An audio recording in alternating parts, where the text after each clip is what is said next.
अगर हो सकती हैं। You are not India, for India is not corrupt. India believes in merit and not dynasty. And today of all the days, people like you need to remember what was told to the British: quit India, corruption quit India, dynasty quit India. Merit now finds place in India. अध्यक्ष महोदय, सबसे पहले आपकी पीठ पर, आपके आसन पर जिस प्रकार का आक्रामक बर्ताव आज देखा गया, उसका मैं खंडन करती हूं। पहली बार राष्ट्र के इतिहास में भारत मां की हत्या की बात की और कांग्रेस पार्टी यहां पर तालियां बजाती रही। जो भारत की हत्या की बात पर कांग्रेस पार्टी ने ताली पीटी आज इस सदन में, इस बात का संकेत पूरे देश को दिया कि मन में गद्दारी किसकी है। मैं आज हिंदुस्तानी होने के नाते कहती हूं, मणिपुर खंडित नहीं है, विभाजित नहीं है, मेरे देश का अंग है। मैं इनसे पूछती हूं, इन्हीं के अलायंस के एक सदस्य बैठे हैं जिन्होंने तमिलनाडु में कहा कि भारत का मतलब मात्र उत्तर भारत। अगर हिम्मत हो राहुल गांधी में तो आकर भारत के ऊपर इस प्रकार का कटाक्ष करने वाले डीएमके के अपने साथी का खंडन करके बताएं। कांग्रेस पार्टी के एक नेता ने कश्मीर में रेफरेंडम की बात की।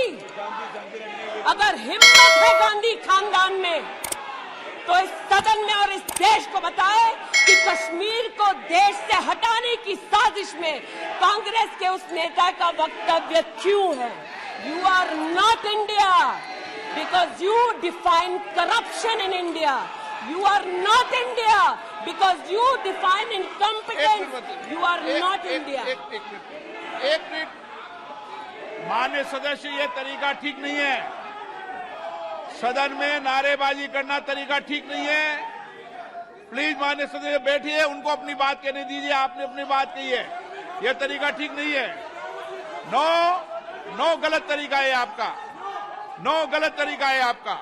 स्मृति जी, पुनः कहती हूं अध्यक्ष महोदय, शायद अपने ही कोलाहल में सुन न पाए हो। मणिपुर हमारे देश का अभिन्न अंग है, खंडित न था, न है, न कभी होगा। इनके यूपीए के अलायंस के एक नेता ने तमिलनाडु में एक वक्तव्य दिया है। पुनः कहती हूं कि भारत का मतलब मात्र उत्तर भारत। मैं आज गांधी खानदान से, कांग्रेस पार्टी से पूछना चाहती हूं, क्या भारत केवल उत्तर भारत है? अगर दम है तो अपने पार्टनर को मुंह तोड़ जवाब दे, अगर हिंदुस्तान में आस्था रखते हैं। कांग्रेस के एक नेता ने अध्यक्ष महोदय कोर्ट में जाकर वक्तव्य दे दिया कि कश्मीर में रेफरेंडम की तलाशना चाहिए संभावना। मैं आज कांग्रेस पार्टी से पूछना चाहती हूं, क्या उनके आदेश अनुसार ये वक्तव्य कि कश्मीर का खंडन हो, भारत विभाजित हो, क्या ये कांग्रेस के नेतृत्व के आदेश के अनुसार है? अध्यक्ष महोदय, पुनः कहती हूं, हमारे राष्ट्र के संसदीय इतिहास में आज तक भारत मां की हत्या की बात करने वाले कभी भी बैठकर मेज नहीं थपथपाते। कांग्रेसियों ने बैठकर मां की हत्या के लिए मेज थपथपाई है। ये बात करते हैं इंसाफ की, ये चेहरा धूमिल है, ये चेहरा धूमिल है। मैं बताऊं किसका चेहरा है? मैं बताऊं किसका चेहरा है अध्यक्ष महोदय। ये चेहरा है गिरिजा टिक्कू का। सुन लीजिए पंडितों की दास्तान आप भी। गिरिजा टिक्कू का यह चित्र है। 90 के दशक में एक महिला यूनिवर्सिटी में अपना पेचेक लेने जाती है। सारी बातें करूंगी। अपना पेचेक लेने जाती है, बस से घर लौटने का प्रयास करती है। उसको 5 मर्द बस से खींचकर टैक्सी में ले जाते हैं, बलात्कार करते हैं और फिर आरी से उसका बदन काट देते हैं। जब गिरिजा टिक्कू के जीवन पर एक फिल्म में एक प्रति आया, मैं आज कहना चाहती हूं कि कांग्रेस के कुछ प्रवक्ताओं ने उसको प्रोपेगेंडा कहा। सरला भट्ट, आप नहीं चाहते कश्मीरी पंडितों की दास्तान कहीं सुनाई जाए, आप नहीं चाहते वो आइडेंटिफाई हो एज विक्टिम्स। सरला भट्ट मेडिकल स्टाफ थी। 90 के दशक में उसको उसके इंस्टीट्यूट से अगवा करके गैंग रेप किया गया और सड़क के किनारे रखा गया। आज मैं पूछना चाहती हूं कि एक तरफ इनकी अलायंस के लोग हिंदुस्तान को विभाजित करने की बात करते हैं, ये आज अपने आप को इंसाफ के पुजारी बताते हैं, लेकिन मुझे बताइए गिरिजा टिक्कू, सरला भट्ट को कब इंसाफ मिलेगा? हर गली हर मोहल्ले में एक स्लोगन गूंजता था पंडितों के बीच, रलियू सलियू गलीव। पुनः कहती हूं, रलियू सलियू गलीव। आप चिल्लाना बंद करें, समझे पहले। रलियू सलियू गलीव। या तो अपना धर्म बदलो या कश्मीर छोड़ो या यहीं मरो। उनकी आवाज भारत की आवाज नहीं है। उनकी आवाज को आपने कभी नहीं सुना। मैं आज कहती हूं, इन्होंने कहा अश्रु बहाए, भ्रमण किया 84 के दौरान में। मुझ जैसे कई लोग देश की राजधानी में थे और किसी का वक्तव्य ना सुने अध्यक्ष जी। एक पत्रकार है प्रणय गुप्ता, उन्होंने लिखा कि सिख बच्चों को कैस्ट्रेट करके उनके अंगों को उनकी मां के मुंह में ठूसा गया। आज बोलती हूं, त्रिलोकपुरी में 30 औरतों को इकट्ठा करके चीला गांव में ले जाकर उनका बलात्कार किया। सुल्तानपुरी में एक महिला ने एफिडेविट दी है, मेरे हस्बैंड को मार दिया, बेटी को शादी से एक रात पहले उठाकर ले गए और उसका बलात्कार किया। एक 45 साल की मां ने कहा सिख दंगों के दौरान कि ना सिर्फ मेरे पति को मारा, ना सिर्फ मुझे गैंगरेप किया, बल्कि मेरे सामने मेरे बेटे पर केरोसिन छिड़ककर उसको आग लगा दी गई। और आज ये भारत की बात करते हैं। कहते हैं कि कश्मीर से कन्याकुमारी तक 130 दिन चल रहे थे। मैं जोड़ों के दर्द पर भाषण नहीं दूंगी अध्यक्ष महोदय, लेकिन इतना जरूर कहूंगी कि जिन वादियों को हिंदुस्तान ने खून से सना देखा है, जिन वादियों में गोलियों की आवाजें हर दिन सुनाई देती थी, जब ये उन वादियों में गए तो जैसे कश्मीरी कहते हैं शीन जंग कर रहे थे, बर्फ के गोलों के साथ अपने के किसी परिजन के साथ खेल रहे थे। अध्यक्ष महोदय, ये तब संभव हुआ जब प्रधानमंत्री मोदी ने धारा 370 हटाई।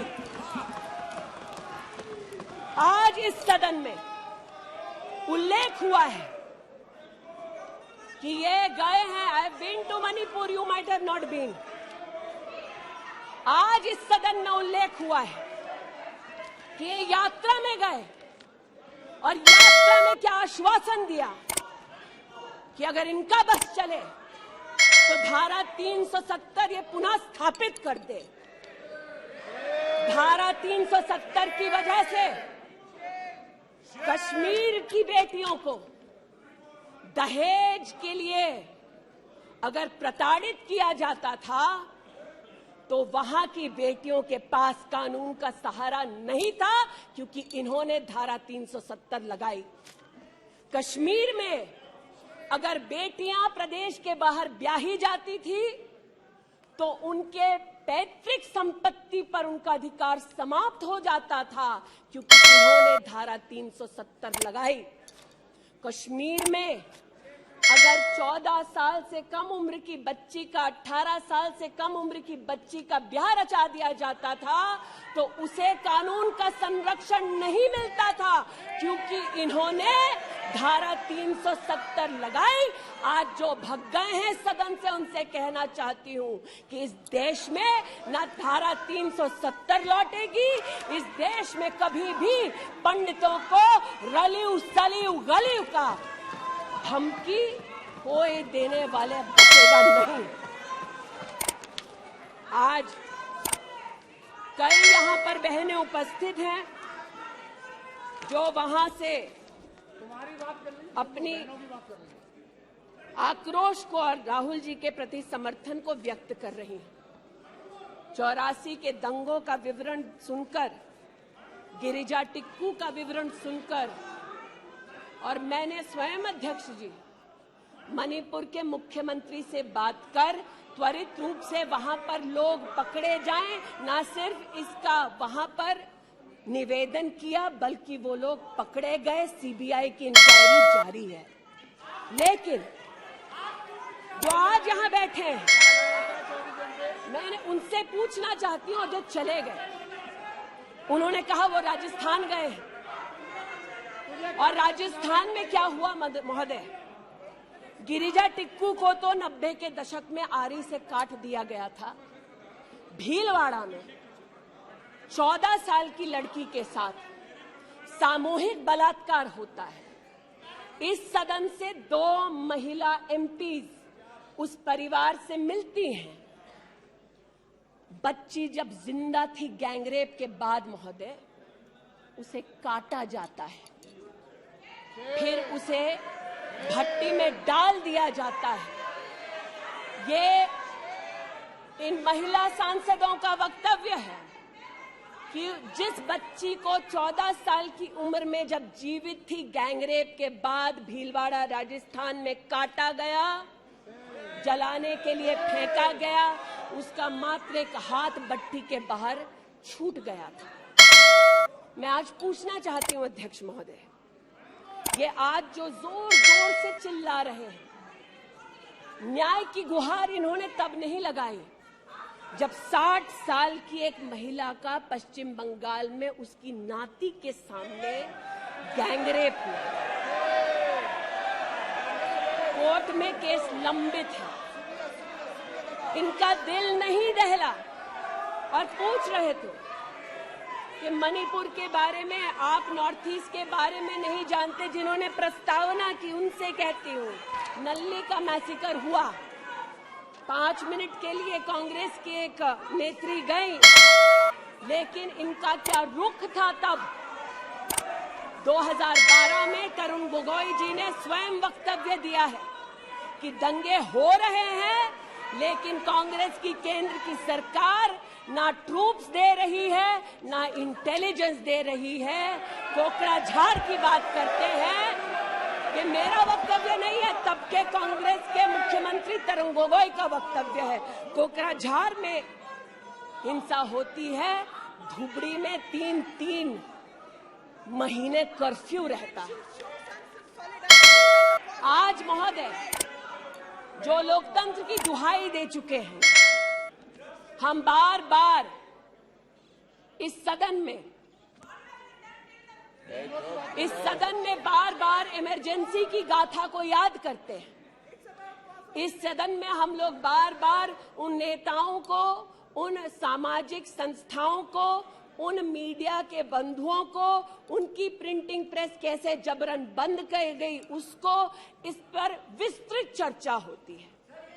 लेकिन इमरजेंसी के कालखंड में साधारण महिला का इन्होंने कांग्रेस पार्टी ने क्या हश्र किया। स्नेहलता रेड्डी की आज बात करना जरूरी है। बेंगलुरु की जेल में बंद किया गया और इसलिए बंद किया गया क्योंकि वो सोशलिस्ट थी, भाजपाई नहीं थी, सोशलिस्ट थी। और जब बंद किया 2 मई 1976 को, तब उन्होंने अपनी प्रिजनर्स डायरी में लिखा, और मैं कोट कर रही हूं, जो पब्लिकली अवेलेबल है। As a woman comes in, she is stripped naked in front of everyone else. When a human being is sentenced, is the punishment not enough? Must the human body be degraded and humiliated? ये स्नेहलता रेड्डी के शब्द हैं, जो उन्होंने emergency के कालखंड में jail में लिखे, अपनी अचीवमेंट्स को बताते हुए। जून 6, 1974 में स्नेहलता रेड्डी लिखती है that at least I have achieved something here. I have stopped the horrible beatings the women prisoners used to get. ये कांग्रेस का इतिहास है और ये भारत की बात करते हैं। अस्थमा की पेशेंट थी ये महिला, जेपीजी को तो डायलिसिस ना करने दिया, अस्थमा की इस पेशेंट को दवा नहीं लेने दी। वो 2 बार एस्थमेटिक कोमा में गई और एस्थमेटिक कोमा में जाते जाते जब उनकी हालत बिगड़ी तो पैरोल पर उनको 15 जनवरी 77 में छोड़ा। चार्जशीट में इस औरत का नाम नहीं था और 5 दिन बाद उनका देहांत हो गया। इनका इतिहास खून से सना है और जिनकी हत्या हुई आज वो इनको कटघरे में नहीं ला सकते, इसलिए आज इस सदन में मैं उनका नाम ले रही हूं, उनके बारे में बोल रही हूं। चाहते हैं कि मणिपुर पे चर्चा हो, मणिपुर पे चर्चा करने के लिए बार बार पार्लियामेंट्री अफेयर्स मंत्री ने गुहार लगाई, बार बार देश के गृह मंत्री ने कहा, हमारे गद्दे राजनाथ जी ने भी कहा कि आप मणिपुर पे सदन पर चर्चा कीजिए, हम चर्चा के लिए तैयार हैं। भागे ये, हम नहीं। भागे ये और हम नहीं। और भागने के पीछे कारण क्या? क्योंकि गृह मंत्री जब बोलने लगेंगे, परतें जब खुलने लगेंगी, तब ये मौन साध लेंगे। मौन मुद्रा का उल्लेख हुआ, मौन थे ये लोग कई चीजों पर और आज भी हैं। अध्यक्ष महोदय, मेरे हाथ में केपीएमजी की एक रिपोर्ट है जो इनके कार्यकाल से संबंधित है, जो कहता है कि करप्शन की वजह से यूपीए की कार्यकाल में हमारे देश की जीडीपी की ग्रोथ को 9% का नेगेटिव इंपैक्ट होगा। ये अंतर्राष्ट्रीय एजेंसीज बोल रही थी, लेकिन ये चुप थे, आज भी चुप हैं। जो लोग जीरो लॉस थियरी सिखाते थे, आज उसी कांग्रेस के एक नेता को कोयला घोटाले के लिए सजा हुई है और वो चुप है। लेकिन चुप और बहुत सारी चीजों में रहे महोदय।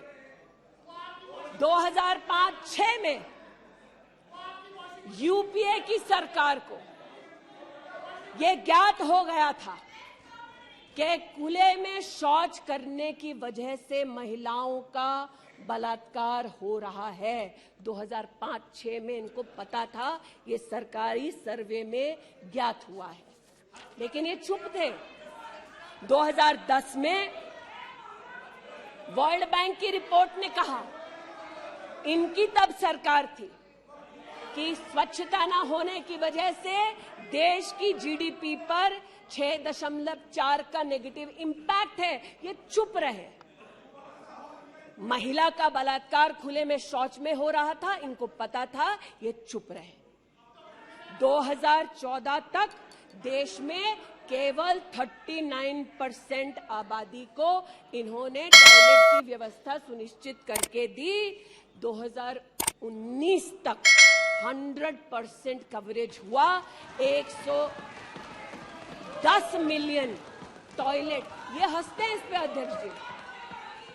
शायद इनको पता नहीं है कि एक महिला के लिए दिन की शुरुआत में शौच के लिए बाहर जाना या सूर्यास्त का इंतजार करना, शौच के लिए बाहर जाना और वहां उसका शारीरिक शोषण होना, बलात्कार होना, ये कितनी बड़ी सामाजिक और क्रिमिनल चुनौती है, इस बात से इनको कोई सरोकार नहीं, इसलिए उपहास का विषय बनाते हैं। आज मुझे ये कहते हुए शर्मिंदगी है कि मैं यहां पर कह रही हूं कि खुले में शौच करने वक्त औरत का बलात्कार होता है, ये उपहास उड़ा रहे हैं और महिला उपहास उड़ा रही है। शायद यही लक्षण है कांग्रेस मिथ अलायंस के कि औरत का बलात्कार हो तो ये हंसे, भारत मां की हत्या की बात हो तो ये यहां पर तालियां पीटे, ये कांग्रेस का लक्षण है। इनकी प्रस्तावना के वक्त ये कहा गया कि हम बात करेंगे मात्र एक व्यक्ति से, हम किसी मंत्री से बात नहीं करेंगे, क्योंकि मंत्रियों की कार्यशैली पर इनको चर्चा नहीं करनी। और शायद सच भी है, इनका अपना अनुभव है कि इनके यहां पावर का केंद्र बिंदु एक था। यहां पर फर्क यह है कि हम सब कलेक्टिव रिस्पॉन्सिबिलिटी के भागीदार हैं। इसलिए आज जब गजेंद्र शेखावत जी के मंत्रालय की ओर से टॉयलेट की व्यवस्था होती है तो मैं एक महिला सांसद और नागरिक के नाते इनका भी उतना ही अभिनंदन करती हूं जितना कि प्रधानमंत्री जी का। जल जीवन मिशन महोदय, हमारे देश में जब इनकी सरकार थी तो मात्र 3 करोड़ परिवारों तक नलके से पानी पहुंचता था। अब 2019 का आंकड़ा कहता है कि आपने तब तक 9.5 करोड़ तक पानी पहुंचाया और अब लगभग 19 करोड़ 40 लाख और 12 करोड़ 40 लाख तक आपका पानी नलके से पहुंच चुका है। लेकिन इनको इससे भी सरोकार नहीं कि अगर टॉयलेट बना, महिलाओं का शोषण कम हुआ, देश की साधारण महिला का सम्मान बढ़ा, तो इनसे इनका कोई सरोकार नहीं। स्पष्ट है, गरीब के घर में नल से जल पहुंचा तो कांग्रेस का उसका कोई सरोकार नहीं। ये स्पष्ट है और सही है। हमारा सरोकार है, देश हमारा है, सेवा हमारी है। आज ये उत्तेजित है कि मैं इस सदन में मंत्रिमंडल के अपने कई सहयोगी साथियों का वर्णन करती हूं। एक ऐसी महिला मंत्री का वर्णन कर रही हूं जो वर्तमान में नहीं है। जनधन के माध्यम से 23 करोड़ महिलाओं का बैंक का खाता खुला। ये इनके लिए कोई मान्यता नहीं रखता, ये मुझे स्वीकार है, ये हमारे लिए अहम है। मुद्रा के माध्यम से 40 करोड़ लोगों को जो जीवन में कभी व्यवसाय नहीं कर पाते थे, जिनके पास कांग्रेस की पर्सनल डायलिंग मशीन नहीं थी, उनको मुद्रा का लोन मिला। 27 करोड़ लोन महिलाओं को दिए गए।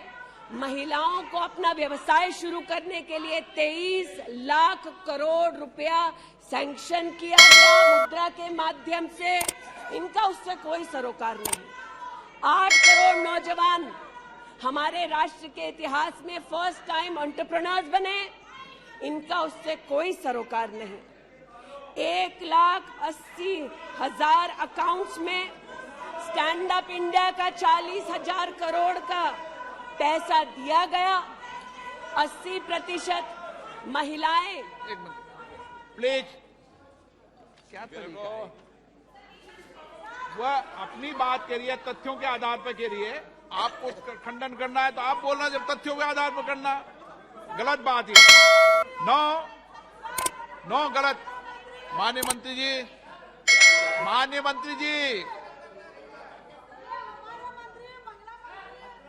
आपकी अनुमति से सर मैं पुनः बोलूं तो जैसा कि मैंने कहा, महिला का अगर आर्थिक सामाजिक उत्थान होता है तो इससे इनको कोई सरोकार नहीं। सेल्फ हेल्प ग्रुप की बात करते हैं, जब इनकी सरकार थी तब मात्र 19 लाख सेल्फ हेल्प ग्रुप्स को इन्होंने 80,000 करोड़ का लोन दिया। हमने 9 करोड़ महिलाओं को 5 लाख करोड़ की आर्थिक व्यवस्था करके दी देश के सेल्फ हेल्प ग्रुप में। यह हमारा अभिमान है। जो आज महिला के बारे में चर्चा कर रहे हैं, बंद करो सर। जब इन्होंने महिला संबंधित बजट की व्यवस्था की तब इनके कार्यकाल से 130% ज्यादा बजट हमारे प्रधानमंत्री जी ने देश की महिलाओं को समर्पित किया। ये हमारा अभिमान है। आयुष्मान भारत के अंतर्गत 10 करोड़ परिवारों में महिलाओं को आयुष्मान भारत का कार्ड मिला। आज तक 2 करोड़ 60 लाख महिलाओं ने हॉस्पिटल वेलनेस सेंटर में सुविधाएं ली। ब्रेस्ट कैंसर में 12 करोड़, सर्विकल कैंसर में 8 करोड़ महिलाओं ने स्क्रीनिंग कराई। इनका उससे कोई सरोकार नहीं, बल्कि इनका उनसे सरोकार है दिल्ली में, जिन्होंने आयुष्मान भारत योजना दिल्ली में लागू ही नहीं की। इनका उनसे सरोकार है। देश में मोदी सरकार में 3 करोड़ 84 लाख घर बने, जिनमें से 2 करोड़ 86 लाख महिलाओं को मिले। इनका उनसे कोई सरोकार नहीं, क्योंकि गरीब महिला लखपति दीदी बन गई, वो हमारा अभिमान है, इनका नहीं। हमारे देश में 8 करोड़ 50 लाख बेटियों ने समग्र शिक्षा के माध्यम से स्कूल में सेवा ली, मुफ्त टेक्स्ट बुक की सेवा ली। बेटियां का ये उपलब्धि हमारा अभिमान है, इनका नहीं।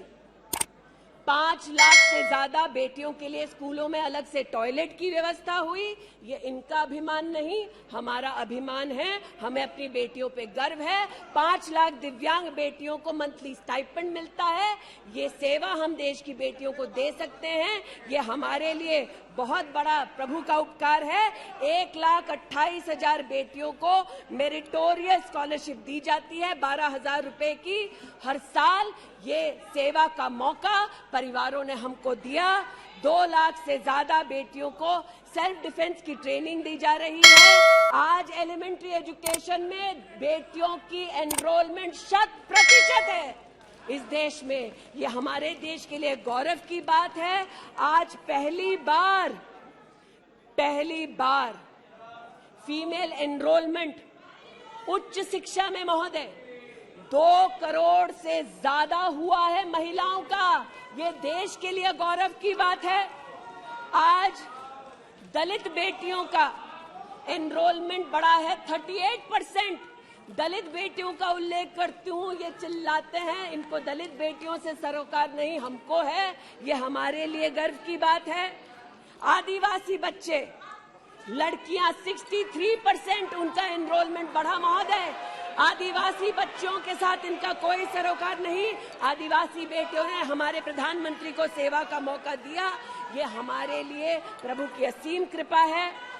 नॉर्थ ईस्ट की बात करते हैं तो महिला ने नॉर्थ ईस्ट में 34% की इंक्रीज हुई है एनरोलमेंट में। नॉर्थ ईस्ट के मेरे सभी साथियों को, चाहे वो सदन में कहीं भी बैठे हों, महिलाओं की दृष्टि से मैं अभिनंदन देती हूं। आज हमारे देश में महिला जो पीएचडी करती है 99.2% की वृद्धि हुई है एनरोलमेंट में पीएचडी करने वाली महिलाओं में। ये हमारे लिए हिंदुस्तानी होने के नाते गौरव की बात है। आज जो महिला शैक्षिक संस्थानों में सेवा दे रही, यूनिवर्सिटीज में, इंस्टीट्यूशंस में, कॉलेजेस में 66%, 66% उनकी वृद्धि हुई है। आप हो करते जाएं, हम तो उनके लिए बल्ले बल्ले ही करेंगे। आज मुझे ये कहते हुए खुशी है कि हमारे लेबर मिनिस्ट्री ने कहा है कि ईपीएफ में 28,70,000 महिलाओं ने अब अपने आप को सब्सक्राइबर बनाया है। आज 2017 से लेकर 22 तक लगभग 1400 महिला साइंटिस्ट को भारत सरकार की विविध स्कीम्स के अंतर्गत सहयोग मिला है। आज महिलाओं को मैटरनिटी लीव में 26 हफ्ते की पेड मैटरनिटी लीव मोदी सरकार ने सुनिश्चित की है। आज महिलाओं ने 3 करोड़ बेटियों ने, महिलाओं ने प्रधानमंत्री मातृ वंदना योजना के अंतर्गत 13,700 करोड़ रुपया अपने बैंक के खाते में पाया है। इस सेवा के लिए प्रधानमंत्री जी को आभार और बेटियों का अभिनंदन। आज हमारे देश की बेटियां सैनिक स्कूल में पढ़ सकती है। इस ऐतिहासिक निर्णय के लिए रक्षा मंत्री जी, प्रधानमंत्री जी को आभार। आज हमारी देश की बेटियां आर्म्ड फोर्सेस में परमानेंट कमीशन पा चुकी हैं। हमारे देश का गौरव बढ़ाने के लिए ऐसी बेटियों का आभार। आज जो महिला और महिला हक के लिए यहां बोल रहे हैं,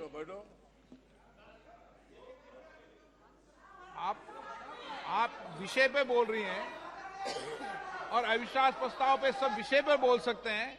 ये तरीका अच्छा है क्या? बोलिए माननीय। अरे वो भी शायद मजबूर हैं, उनको भी रिमोट से डायरेक्शन आया है।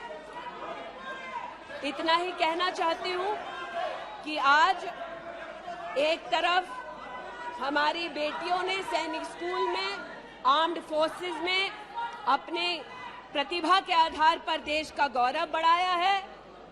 दूसरी ओर बिना किसी पुरुष सहयोगी के हिंदुस्तान के इतिहास में पहली बार 4,313 मुस्लिम बहनें अकेली हज के लिए गईं और सुरक्षित हिंदुस्तान लौटी।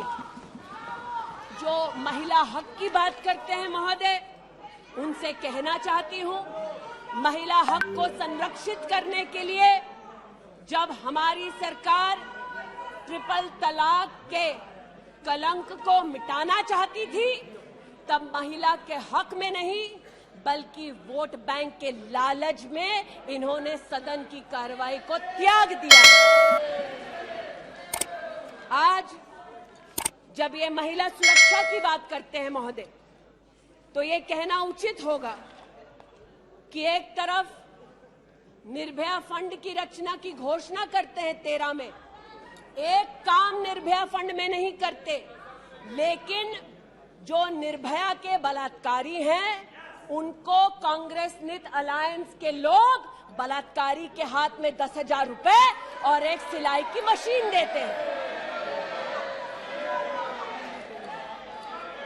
आज हमें इस बात का गौरव है कि देश में 42 प्रोजेक्ट्स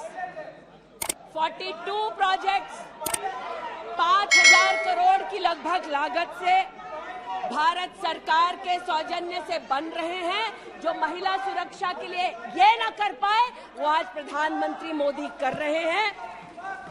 आज integrated emergency response management system के अंतर्गत देश के 983 रेलवे स्टेशन पर महिला पैसेंजर्स के लिए 24 घंटे सुरक्षा का प्रावधान किया गया। आज कोंकण में वीडियो सर्वेलेंस सिस्टम की विशेष व्यवस्था महिला संरक्षण और महिला सुरक्षा के लिए की गई। आज चूंकि रेल मंत्री बैठे हैं, आर्टिफिशियल इंटेलिजेंस के आधार पर facial recognition system, integrated surveillance system, ये सब भारत सरकार के सौजन्य से महिला सुरक्षा के लिए प्रधानमंत्री मोदी ने सुनिश्चित की। एक बात पर मैं आपत्ति अभी दर्ज करती हूं अध्यक्ष जी,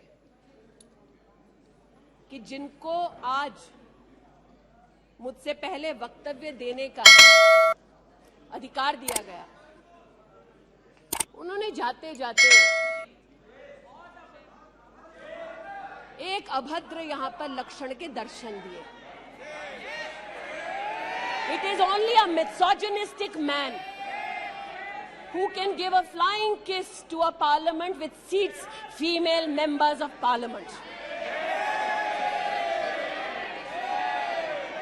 ऐसी गरिमा विहीन आचरण को इस देश के सदन में कभी नहीं देखा गया। ये उस खानदान के लक्षण हैं, या आज सदन में देश को पता चले। लेकिन कहां गए हैं, वहां पर क्या हालात हैं अध्यक्ष महोदय? गोद भराई के नाम पर राजस्थान में भास्कर ने लिखा है कि राजस्थान की कांग्रेस की सरकार जेब भराई कर रही है। 13 से 20 महीने का गर्भाशय दिखाया जा रहा है राजस्थान में, और भारत की तिजोरी से पैसा लूटा जा रहा है। इनका सरोकार महिला उत्थान से नहीं, ये महिला के बारे में क्या सोचते हैं, इनकी क्या हरकतें हैं, इनके नेता ने जाते जाते यहां पर उसको प्रसारित कर दिया है। लेकिन इन्हें सरोकार इनके नेता को किससे है? चीन से है। तो चूंकि सब चीन में इतनी रुचि लेते हैं कांग्रेस पार्टी के नेता, इसलिए आज एक सुखद समाचार भी सुनाती हूं। चीन में 31st यूनिवर्सिटी गेम्स हुआ। 1959 से लेकर आज तक भारत को मात्र 18 पदक मिले। इस बार 26 मेडल का रिकॉर्ड हिंदुस्तान के बच्चों ने स्थापित किया। भारत मां के टुकड़े के लिए तालियां बजाते थे, भारत मां के बच्चों के लिए तो बजा दो। 11 गोल्ड, 5 सिल्वर, 10 ब्रॉन्ज। आज देश के यूनिवर्सिटी के छात्र देखें कि 31st यूनिवर्सिटी गेम में भारत का नाम रोशन करने वाले छात्रों के लिए मैं गुहार लगा रही हूं कि कांग्रेस पार्टी यहां अभिनंदन कर दे, लेकिन वो अभिनंदन से भारत के बच्चों को वंचित रखते हैं।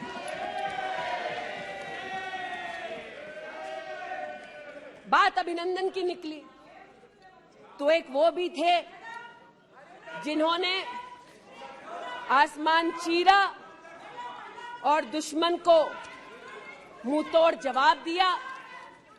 आज जो व्यक्ति यहां पर भारत की आवाज का उल्लेख कर रहे थे, उन्होंने भारत की आवाज में आवाज मिलाकर तब नहीं बोला जब आतंकी हमला करते हैं। उन्होंने भारत के आवाज से अपनी आवाज को भिन्न करते हुए इस सदन में भारत के रक्षा बलों से प्रमाण मांगा इस सदन में। लेकिन प्रमाण क्यों मांगा? क्योंकि कुछ लोगों ने कहा होगा। और प्रमाण मांगने का क्या सलीका है, ये मीडिया के मित्रों के माध्यम से आया है ध्यान में देश के। न्यूज क्लिक की आज बात करना थोड़ा मैं जरूरी समझती हूं। न्यूज क्लिक, नेवल सिंघम कुछ पत्रकारों को हिंदुस्तान में लिखते हैं कि किस प्रकार से हिंदुस्तान के खिलाफ न्यूज सर्कुलेट होनी चाहिए, कैसे चाइना के समर्थन में अलग अलग आर्टिकल लिखने चाहिए, और इसे एक बार छपवा दो तो ट्राई कॉन्टिनेंटल पब्लिकेशन इसको इकट्ठा करके फिर काम आगे बढ़ाएगा। मेरे एक पार्लियामेंट्री सहयोगी निशिकांत जी ने इस पर जब विषय उठाया तो मैं स्तब्ध हूं कि कांग्रेस पार्टी ने डिमांड नहीं की कि अगर कोई बाहरी ताकत का पैसा लेकर हिंदुस्तान में व्यवस्थाओं को भंग करना चाहता है, हिंदुस्तान को कलंकित करना चाहता है तो उस पर कार्रवाई करो। ऐसा कांग्रेस का पक्ष नहीं था। कांग्रेस ने पक्ष ये लिया कि जो निशिकांत दुबे के मुंह से शब्द निकले हैं उनको एक्सपंज कर दीजिए। लेकिन ये जो ट्राई कॉन्टिनेंटल पब्लिकेशन है महोदय, जिसके बारे में ना आप ईडी को माने, न्यूयॉर्क टाइम्स को माने, वो ट्राई कॉन्टिनेंटल पब्लिकेशन के जो मुख्य रिसर्चर हैं उनके वक्तव्य को कांग्रेस पार्टी अपने ऑफिशियल फेसबुक पर क्यों डालती है, ये मैं पूछना चाहती हूं। जो जानबूझकर भारत के किसानों के हितों के खिलाफ बोलते हैं, उनका वक्तव्य ट्राई कॉन्टिनेंटल पब्लिकेशन वालों का जो सीनियर फेलो या रिसर्चर है उसका वक्तव्य कांग्रेस, नेशनल कांग्रेस के फेसबुक पर 19 अप्रैल 2019 को क्यों पब्लिश होता है, ये थोड़ा बहुत शोध का विषय है, ये थोड़ा बहुत चर्चा का विषय है। आज मैं ये कहना चाहती हूं कि जब प्रस्तावना हुई, मैं तो प्रस्तावना के विरुद्ध खड़ी हूं। मैं नरेंद्र मोदी जी के नेतृत्व पर राष्ट्र के सभी नागरिकों के साथ पुनः विश्वास दर्शाते हुए अपना वक्तव्य देती हूं। लेकिन राहुल जी ने किस पर विश्वास जताया? राहुल जी ने विश्वास जताया मुस्लिम लीग पर। कहा सेक्युलर पार्टी है। शायद राहुल जी ने ना पढ़ा हो। 80 के दशक में मुरादाबाद में 83 लोगों को मारने वाली मुस्लिम लीग, राहुल जी को बताना पड़ेगा सेक्युलर कैसे हुई। राहुल जी को आज जवाब देना होगा कि वो राष्ट्रभक्ति की बात करते हैं तो क्या जेएनयू में जाकर जब भारत तेरे टुकड़े होंगे का नारा दे रहे थे वो राहुल गांधी की देशभक्ति थी? राहुल गांधी को आज जवाब देना होगा, है तो नहीं। उनको आज जवाब देना होगा। जिस अफजल गुरु ने इस संसद पर हमला किया, उस अफजल गुरु के संरक्षक समर्थक को कांग्रेस पार्टी ने अपने पार्टी का नेता बना दिया, जिसने कहा यह राहुल गांधी की देशभक्ति है। राहुल गांधी की देशभक्ति आज बताती हूं। इन्होंने, घबराइए मत, आप ही के नेता बोलकर गए हैं, घबरा क्यों रहे हैं? बैठिए, आराम से बोल रही हूं। जरा संक्षेप कीजिए। मैं पुनः बोलना चाहती हूं, अध्यक्ष महोदय, बहुत सारे व्यवधान आए। अब राहुल जी की बात चली है तो कृपा थोड़ी सी कर दीजिए।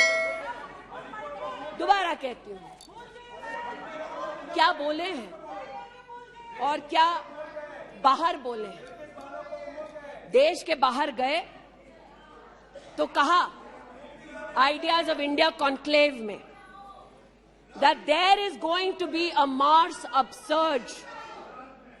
India has massive amount of polarization. ये राहुल गांधी के शब्द हैं।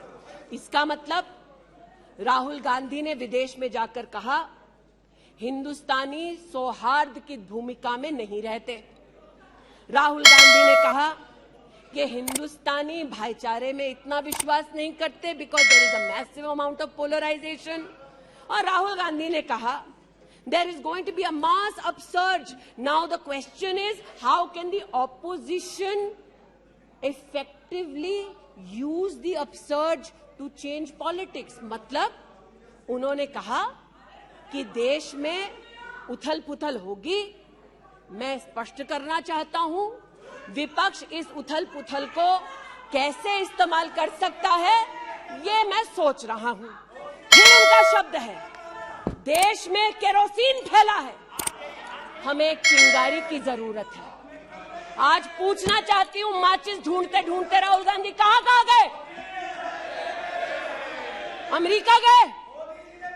तंजीम अंसारी के साथ, जो पाकिस्तानी इमाम जावेद अहमद के साथ ताल्लुक रखते हैं, अमेरिका में अपने कार्यक्रमों को उनके साथ करवाया। राहुल गांधी, मिन्हाज खान, जो हिंदुस्तान के खिलाफ आवाज बुलंद करते हैं, उनके साथ उन्होंने मीटिंग की। आज जो लोग इस देश में एस्पियोनाज के लिए पकड़े जाते हैं, उनका राहुल गांधी ने जाकर विदेश में समर्थन किया। वे तब से अडानी अडानी कर रहे हैं, तो अब थोड़ा मैं भी बोल दूं। फोटो मेरे पास भी है। इतना ही खराब है तो जीजा जी उसके साथ क्या कर रहे हैं? तो निशिकांत जी सही कहा, किसी को सेट करो, किसी को भेंट करो। पूछना चाहती हूं, 1993 में मुंद्रा पोर्ट में कांग्रेस की सरकार ने अडानी को जगह दी। तब प्रधानमंत्री कौन थे? कांग्रेस के थे। वित्त मंत्री कौन थे? मनमोहन सिंह थे। अडानी बोल रही हूं। यूपीए के कार्यकाल में अडानी को इन्होंने 72,000 करोड़ का लोन दे दिया। क्यों दिया? राजस्थान में 60,000 करोड़ से ज्यादा का समझौता कर लिया गहलोत जी के साथ। 20,000 एकड़ जमीन ले ली। क्यों किया? केरल में कांग्रेस की यूडीएफ सरकार के साथ पोर्ट का काम क्यों दिया? महाराष्ट्र में जब कांग्रेस के पास सत्ता थी तो फिर कांग्रेस ने अडानी को पोर्ट का काम क्यों दिया? बंगाल में हल्दिया पोर्ट का काम अडानी को क्यों दिया? छत्तीसगढ़ में कांग्रेस पार्टी ने अडानी को काम आदिवासियों ने मना किया, फिर भी क्यों दिया? अब इसमें बेटा कितना सेट होगा, दामाद को कितना भेंट होगा, हम क्या जाने। लेकिन आज अरे दामाद का मामला है, बैठ जा भाई। दामाद आपका नहीं है, जिनका है वो नहीं चिल्ला रहे, आप क्यों चिल्ला रहे? बैठ जाइए भाई। जिसका है दामाद वो नहीं चिल्ला रहे, आप क्यों चिल्ला रहे? बैठिए। अरे बैठ जाइए, बैठ जाइए, बैठ जाइए, बैठ जाइए, बैठ जाइए। कोयले घोटाले में पकड़े गए, 2G में भी पकड़े जाएंगे। बैठ जाइए प्लीज। आप बताइए, इस पूरी बला की जड़ मौत है। पूरी बला की जड़ परिवारवाद में, और परिवारवाद की राजनीति की जड़ कांग्रेस पार्टी में है। इनके अलायंस के लोग चारा खाते हैं, ये उनके घर मटन खाने चले जाते हैं। इनके अलायंस के लोग रेल की नौकरी के लिए गरीब की जमीन खाते हैं, जाके वो उन्हीं लोगों को गले लगाते हैं। और इनके सब के पीछे एक ही मजबूरी है, जो बड़ी विनम्रता से अजीत दा ने भी स्वीकारी कि मजबूरी हमारी कि तीसरी बार जनता कह रही है, फिर एक बार मोदी की बारी। Okay, now please conclude. तो मैं लिसन प्लीज। ये आज बैठिए। यहाँ पर उल्लेख कर रहे थे किसान की। आप भी बैठिए, आप किस लिए खड़े? ये बात आज कर रहे थे किसान की, तो किसान का क्या हश्र करते हैं वो मैं बताना चाहती हूँ। अध्यक्ष महोदय थोड़ी सी मुझे मोहल्लत दे दें। ये मैं कहना चाहती हूँ उस क्षेत्र की बात, जिसकी मैं प्रतिनिधि हूँ, जहाँ पर बैठिए प्लीज, बैठिए दलित प्लीज मांग कर रहे थे विद्यालय की। 1982 में किसानों ने 4 बीघा 2 बिस्वा जमीन इंटर कॉलेज के लिए दी, और अमेठी में धोखे से किसानों की ये जमीन हड़पने वाले फाउंडेशन का नाम गांधी खानदान है। 2016 में राहुल जी दौरे में गए तिलोई, वहाँ पर लोगों ने कहा 200 छात्रों ने सुनिए कि जमीन वापस कर दो, हमारे लिए कॉलेज की व्यवस्था करो। इन्होंने अपने अलायंस पार्टनर के साथ उन छात्रों को जेल भगा दिया। 17 में जेल भगाया। सेठा गौरीगंज में प्रमाण है, आ जाओ गौरीगंज, दूध का दूध, पानी का पानी, यही कर दूंगी।